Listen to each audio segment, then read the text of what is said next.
90.3 FM KEXP and streaming online at kexp.org. My name is Morgan. It is 1 p.m., which means I am down in the live room, joined by the Pains of Being Pure at Heart. Thank you for being here today, guys. Thanks, Morgan. Yeah, let's take it away. Play a couple songs for us.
Just wanna be yours.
Simply want to be yours, yours.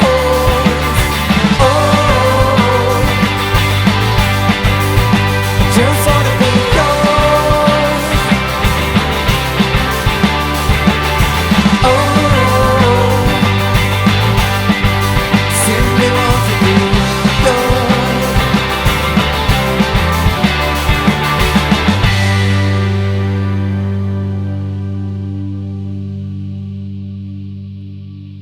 The Pains of Being Pure at Heart live here on KEXP.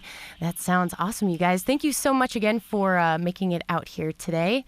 Would you mind introducing the band? Sure. My name's Kip. Over there is Christoph Hoheim, followed by Anton Hoheim, Jacob Danish Sloan on bass. Hello. The people that have microphones get to say hello. Sorry, guys. Half the room has and, microphones. Jess Weiss playing keyboard and singing. Hi. Cool. Hi. So your new album is Days of Abandon. It's due out on the 13th of this month, right? Yeah, that's right. Not out yet. Very exciting to have you touring on the album before it comes out.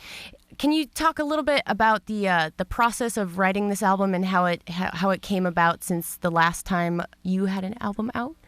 Yeah, it's been about 3 years since Belong, our last record, came out. And this time we recorded, we got to do it in a friend of ours' studio back in New York. It was a really comfortable environment. I think we had a great time, and hopefully you can hear it on the record that we're not super nervous and trying to be the Smashing Pumpkins all the time. Yeah. So we're just having a good time. Cool.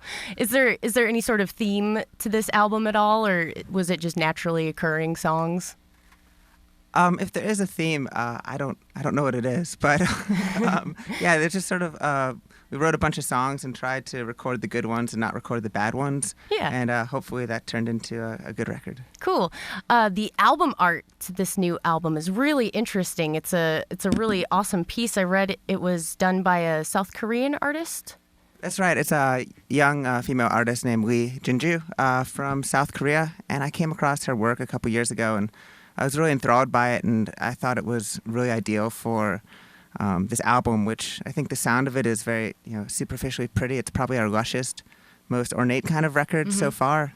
And likewise, this piece of art, when you first look at it, is gorgeous, but as you examine it closer, it reveals all these disconcerting and strange elements underneath that give it a different weight and a different context to how you see the work. So, I mean, I thought that seemed like it looked pretty cool on our record too. So Yeah, I spent a lot of time looking at it. There's a lot of details in that picture. It's very interesting. If you all in Radioland have not seen it, definitely check it out on the internet. You can see it there. Was that piece commissioned for the album, or did you pick it out? No, it was a pre-existing work. I mean, all her stuff is incredible, and probably the most difficult thing was figuring out which piece of hers was right for the music. But we're really grateful that she gave us the permission to use the work, and I actually got to meet her in New York.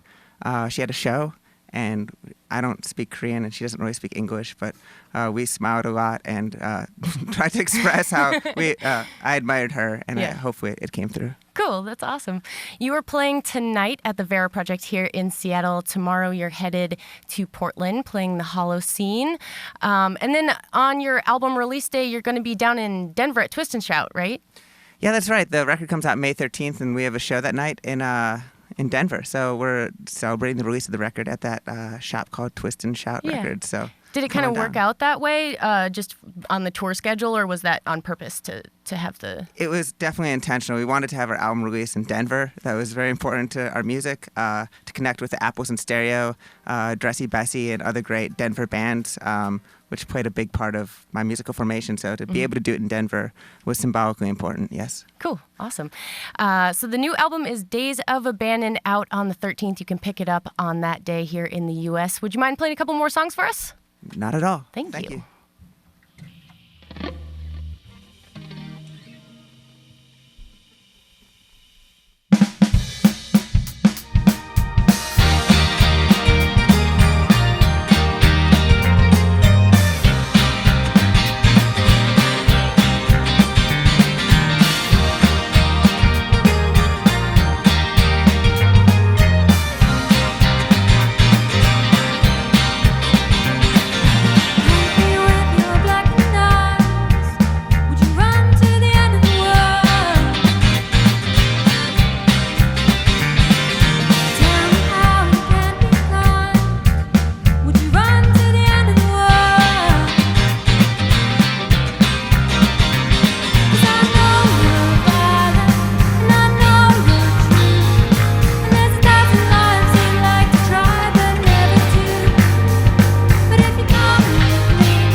The Pains of Being Pure at Heart live here on KEXP. They're playing tonight at the Vera Project.